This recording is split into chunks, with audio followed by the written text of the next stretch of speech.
입니다.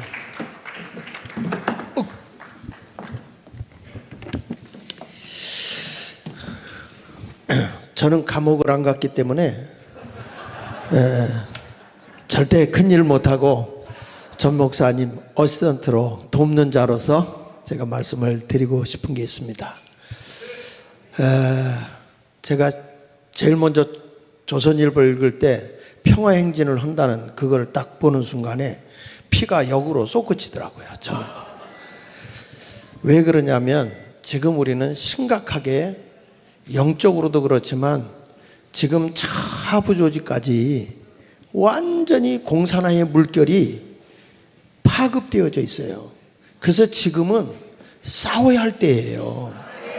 지금 싸워서 이겨놓고 우리가 자유민주주의, 자유시장 경제, 한미동맹 강화시키고 기독교의 정신 위에 다시 한번 나라가 세워져야 되는 한국의 부흥의 운동이 일어나야 할 때라고요.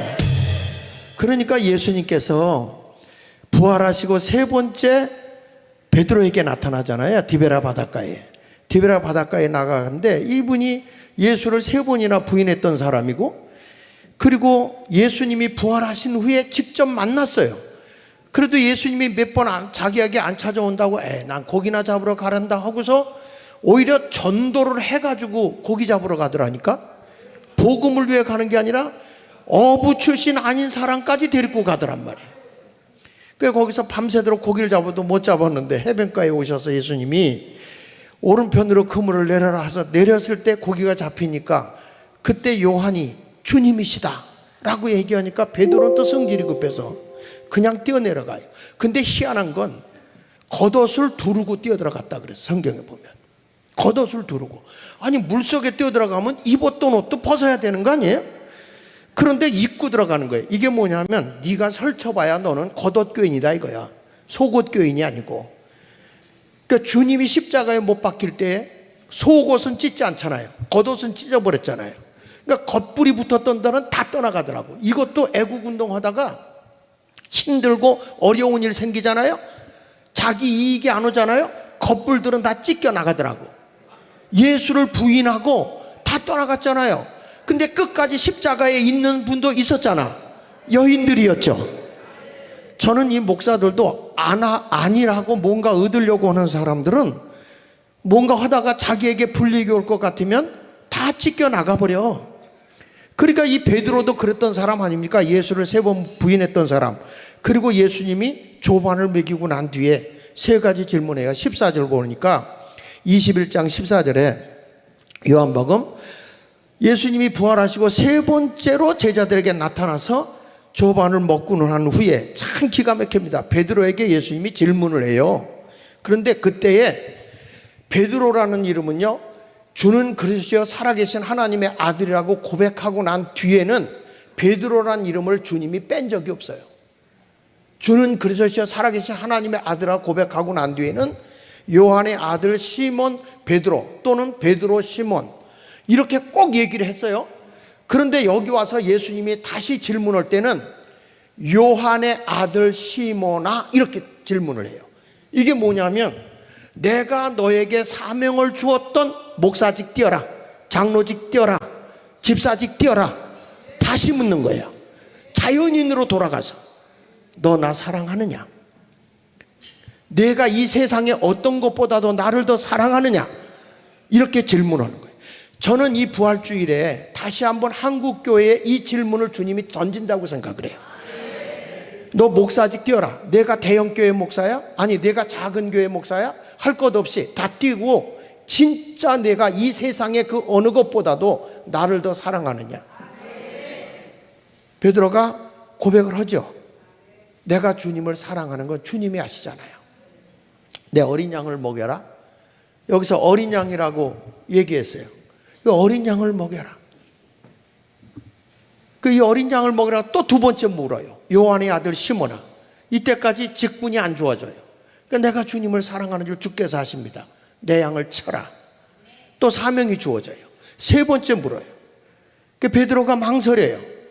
그러면서도 내가 주님을 사랑한다고 고백을 해요. 그러니까 내 양을 먹여라. 자, 이렇게 하고 난 뒤에 예수님이 이런 말씀을 하는 거예요. 18절을 보십시오. 우리 같이 한번 읽어보겠습니다. 시작. 내가 진실로 진실로 내게 이르니 젊어서는 내가 스스로 띠띠고 원하는 곳으로 다녔고 늙어서는 내 팔을 벌리니 남이 내게 띠띠우고 원하지 아니하는 곳으로 데려가리라. 이제는 이 길을 걸어가야 될 때가 됐다고요. 한국교회가. 지금 이런 상황이에요. 다시 한번 십자가에 이제 베드로가 거꾸로 달려서 죽어야 할 때가 됐다는 거예요. 고난의 길을 걸어가야 돼요. 한국이 제대로 서려고 하면 이 십자가의 길을 걸어가야 돼. 우리 전 목사님이 감옥을 3번 갔다 왔지만 지금 내가 옆에서 보니까 감옥에 3번 간 것보다 지금 집회하는 게 더 힘들어. 더 힘들어. 감옥에 있는 건 가서 그냥 눕신도 할 수 있고 기도도 할 수 있는데 엄청 힘들죠. 제가 요번에 집회하는 데 가서 목사님의 설교하는 걸 내가 들어야 영적으로 흐름이 같아야 되니까 그 열심히 은혜를 받아요. 물론 지금까지 같은 길을 가르치지만 듣고 와서 설교를 3일 동안 내가 해보니까 내가 십자가를 지는 것 같더라고. 야, 그거를 저 몸을 가지고 움직이는 그 모습을 보니까 참 안쓰럽기도 하고, 그렇지만 나라를 위해서 저렇게 애쓰는데 또 끝나자마자 여기서 하신다고. 또 이게 내가 보니까 자기 힘으로 하는 것 같진 않고 전능하신 하나님이 주시는 힘으로 한다고 저는 생각합니다. 자, 지금 저는 이렇게 생각해요. 한국교회를 향해서 주님이 요한복음 2장 19절에 메시지를 던지고 있습니다. 예루살렘 성전이 자기 중심으로, 건물 중심으로, 사람 숫자 중심으로 모이는데 교회답지가 않아. 이때 예수님이 오셔서 하신 말씀이에요. 이 성전 헐어라. 건물 중심의 교회, 건물 안에 갇혀있는 이 교회를 헐어라. 내가 사흘 후에 다시 세우겠다. 이 성전은 어떤 성전인지 아십니까? 움직이는 성전. 저는 그래서 그런 얘기예요. 교회 가운데 가장 위대한 교회는 광화문 교회다. 건물 안에 갇혀있는 교회가 아니에요. 정말 세상을 변화시키고 세상의 빛과 소금으로 이끌고 가기 위해서 국민의힘이 이렇게 싸워줍니까? 아니, 법이 개판으로 만들어놨는데 이 법이 잘못됐다고 머리띠 들고 싸우는 국회의원 봤어요? 국민의힘? 없어요. 감투만 뒤집어 쓰려고 그러지 절대 없어요. 그래도 나라를 나라답게 하는 사람이 누구냐? 여러분, 전 목사님 중심으로 광화문 세력이라. 전 목사님 혼자서 못하잖아. 우리가 다 협력을 해줘야지. 그렇죠? 위대한 거예요. 우리 박수로 하나님께 영광 돌립시다. 자, 왜 우리가 싸울 수밖에 없는지 보십시오. 지금 주민자치회가 위험합니다. 여기가, 우리가 주민자치회가 어떤 것이냐면 베네수엘라의 법을 그대로 본다고 있어요. 그래서 보면은 이 베네수엘라의 차베스가 정권을 잡고 14년 동안에 나라에 민주화 풀뿌리 한다고 그래서 주민자치회를 하지만 차베스가 이걸 하고 나서 그가 14년 한 다음에 2014년도에 죽죠. 그리고 니콜라스 마두로가 정권을 이어받지만 지금 이 나라는요, 가장 이 석유 저장량이 많았던 나라고 천국과 같은 나라라고까지 칭함을 받았던 나라지만 지금은 얼마나 못 살게 됐는지, 이들이 포퓰리즘의 정책을 해가지고 그대로 해가지고 완전히 이 나라의 인플레가 2018년도에 얼마나 됐냐면 170만%가 올라갔어요. 10,000원짜리 하던 물건을 사려면 170만 원을 갖다 줘야 되는데 지금은요 650만 %가 인플레가 됐다는 거예요. 전혀 놀라지를 않네요. 그래서 이 사람들의 약 550만이 이 베네수엘라를 탈출했어요. 거기다가 지금 3분의 1이 굶어 죽어가고 있어요. 그런데 이런 주민자치법을 베네수엘라에다 맞춰서 그대로 가져온 게 문재인이라고요. 여러분, 이거 심각합니다. 완전히 사회주의 혁명을 하겠다고 하는 겁니다. 무상복지, 무상교육, 모든 거 국유화로 해가지고 모든 걸 하겠다고 그러는데 이게 나라를 망해버리는 거예요. 다음에 넘겨서 한번 보십시다. 시간이 없으니까. 주민자치회 모델이 베네수엘라예요. 근데 지금요 얼마나 웃기는지 아세요? 정권이 이제는 힘이 약해져가지고 밑에서 쿠데타가 일어날 것 같아요. 그러니까 어떻게 되냐면 마약과 폭력을 휘둘렸던 조폭으로 주민자치를 장악했어요. 지역을 장악해가지고 얼마의 조폭들이 조직되어 있냐면 18,000개가 조직이 되어 있어요. 거기다가 100명 단위로 25개의 단위를 쪼개가지고 조폭들이 완전히 마을의 치안을 담당하고 있고 거기서 기업을 해나가요. 그리고 놀이시설 같은 걸 해가지고 하는데 주민들이 이렇게 얘기한다는 거예요. 그 전에 정부보다 이 사람들이 우리 치안을 더 감당해줘서 고맙다고. 조폭들이. 근데 지금 이재명의 그룹이 다 어떤 분들입니까? 여러분, 이거 심각하게 생각해야 되는 거야. 지금 이 사람네가 지금 얼마 돼? 1999년부터 시작해서 지금 와서 보면 완전히 이 나라는 빈국 중에 최하위의 빈국이 된 나라예요. 자, 이런 나라가 되어 있는 게 베네수엘인데 여기다 벤치마킹을 한 게 우리 주민자치법이요. 주민자치회, 주민자치위원회가 아니고 주민자치회, 주민자치법. 완전히 여러분 이거는 끔찍한 겁니다. 다음에 넘겨서 한번 보시면 여기 보시죠. 도봉구에 주민자치회는 주민이 어떻게 되어 있냐면 그 동네에 살고 있는 사람, 그 다음에 거기에 단체장이나 그리고 회사원, 그리고 이 회사에 있는 근로자들, 그러니까 쉽게 말하면 민노총이 동네를 장악하게 만들어 놓은 거예요. 그 다음에 세 번째는 어떤 사람이 주민이냐면 초중고 대학의 교사들과 그리고 학생들. 어느 동네는 학생들이 주민대표가 될 수 있는 게 8세예요 8세. 대한민국에서 여러분 8살짜리가 주민대표가 될 수 있어요? 우리나라 된다니까? 자, 여러분 이거는요, 이건 이제 앞으로 구의원들 통해서 제가 확인해 봐야 되는 얘기인데, 요게 도봉구에서 인터넷에 뜬 것만 제가 찾아낸 거예요. 요게. 여기 보면 이 동네에 살지 않는 사람들, 강사, 회사원, 그 다음에 마을 활동가, 이런 사람들이 주민자치회를 움직이고 있어요. 그러니까 주민들이 참여하는 게 아니라 가짜 주민들이 주민자치회를 장악해 버렸어요. 지금 여러분 이런 때 우리가 부활의 예수가 다시 오면요, 지금 대한민국 다시 세우려고 이 교회가 교회답지 못하니까 헐라고 한다니까 지금. 자, 또 한번 넘겨보십시다. 여기 보십시오. 지금 심각한 게 이 사람들이 국가의 재산을 주민자치회에다가 공유재산을 위탁하는, 이건 한국의 헌법에서 통과되지 않은 겁니다. 이게 불법이요. 근데 이번에 제주도에서 2월 20일 날 금년 2월 20일 날 지금 심의하고 있어요. 국가의 재산을 주민자치회에다 넘겨주겠다. 미쳐 돌아가고 있는 거예요. 여러분 지금 이런데 교회가 이런 거에 대해서 그들하고 짝짝꿍 하면 됩니까? 지금이 우리가 싸워야 할 때예요. 하부 조직이 엉망이 됐다니까, 엉망이. 그 다음에 넘겨서 보십시오. 외국인들도 우리나라에서 이제 네 번째 주민이 어떤 사람이냐면 우리나라 온 외국인들, 근로자들, 이런 사람이 주민이 될 수 있어요. 근데 외국인 우리나라에 지금 들어온 사람이 84만이 됩니다. 이 가운데서 중요한 건 3년만 우리나라에서 살면 자치회에 투표권이 주어져요. 이건 말도 안 되는 거예요. 여러분 우리나라 시민권자나 영주권자면 이해를 하겠어. 근데 그것도 아니라 우리나라에 있었다는 것 때문에 이번에 투표한 사람이 얼마나 되냐면 12만 7천 표가 좀 넘었어요. 12만 7천. 근데 여기서요, 중국인 조선족이 얼마나 되냐면 99,969명이 투표를 했어요. 지금 여러분들 보면 투표하고 있는 모습이에요, 이게. 그러니까 자치회를 누가 장악하는 거예요? 외국인들이 장악하는 거예요. 이들에게 얼마나 특혜를 많이 주는지, 그 자녀들에게 우리보다 더 특혜를 많이 줘요.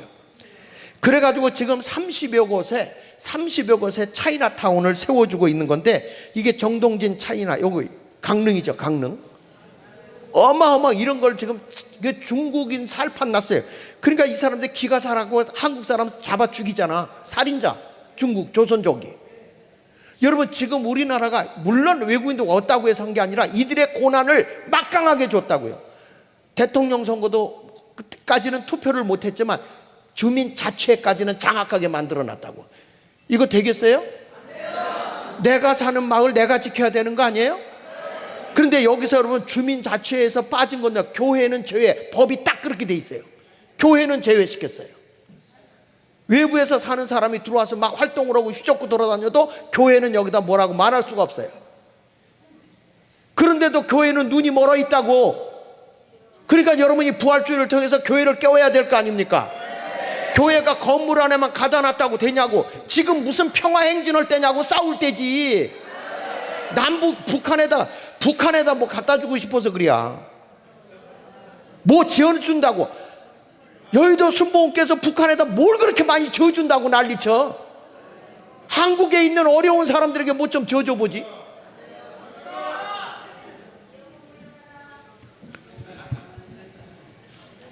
아유, 그냥 하나 넘겨서 그만할게. 나도 열받아가지고. 지금 여기 보면 이슬람 주민들이 말이에요. 대연동, 여기에 대구 북부. 예. 지금 여러분 무슬림 외국인이 얼마나 되느냐? 26만이요. 이게 120%가 성장한 거예요. 125% 정도가. 무슬림이 지금 한국에 더 놀라운 건요, 지금 사원만 우리 대한민국에 23개고 기도처가 225개야. 근데 225개 가까운 데서 지금 1년 전부터 여러분 어디냐면은 가평에 수련원을 짓고 있는데 얼마나 크게 짓고 있는지 거기서 매일 하루에 3번씩 확성기 틀어놓고 기도하고요, 향을 펴놔가지고 가평에 사는 사람들이 못 살겠다고 하우성이야. 근데 교회는 다 묵상 기도 중이야. 여러분 이런 걸 보고 어떻게 가만히 있냐고. 그러니까 욕을 할 수 있는 사람이 누구밖에 없어요. 아니 국민의힘도 욕 안 하고 아무도 욕을 안 하는데 싸움 하려면 욕 안 하고 어떻게 싸우겠어요?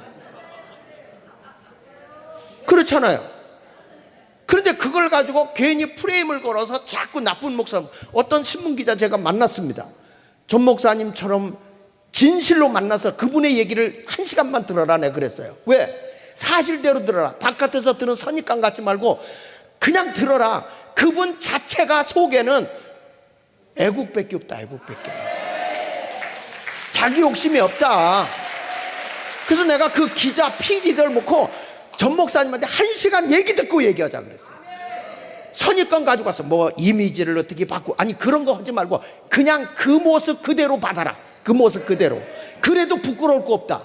예. 나 자신 놓고 얘기할 수 있어요. 어떤 목사가 나한테 아부한다고 그러더라고. 전 목사님한테 아부할 데가 없어서 거기 주님한테 아부하기도 힘들어. 우리 주님한테 아부하기도 힘들다고요. 여기 보십시오. 이슬람 주민 증가로 인해서 갈등이 고조되고 있는데 이슬람 세력 확장이 나는데 이 사람들이 일부 다처 아닙니까? 이번에 이런 발표가 나왔어요. 결혼을 하고 보니까 자기가 17번째 처야. 근데 얘들이 거짓말을 해가지고 결혼하고 나면 여자가 하면 안 돼. 그때부터 얘들이 자기의 결의와 다르면 폭력적으로 바뀌어버려요. 얘들이요. 사람을 인격적으로 대하지를 않습니다. 이게 이슬람이에요. 지금 이렇게 하부 조직이 썩어 들어가고 있는데 여러분 어떻게 할 거예요? 교회가 부활주일에 할렐루야 우리 예수 부활 승천하셨다 그리고 묵상기도 들어갈 거예요? 안 되잖아요. 우리가 갈등 조정하는 사람들입니까? 나라를 알아되게 하는 것이고 교회가 교회다워지고 세상에서 잘못된 것을 바르게 잡아주고 이렇게 가자고 하는 거 아닙니까?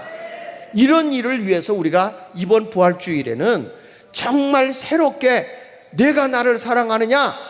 주님 내가 주님을 사랑한다. 그러면 우리가 십자가를 거꾸로 질 각오하고 달라붙자 이거요. 그 운동 하자는 것입니다. 잘못됐습니까? 잘 됐으면 박수로 영광 돌리고 나라 살리도록 합시다. 감사합니다.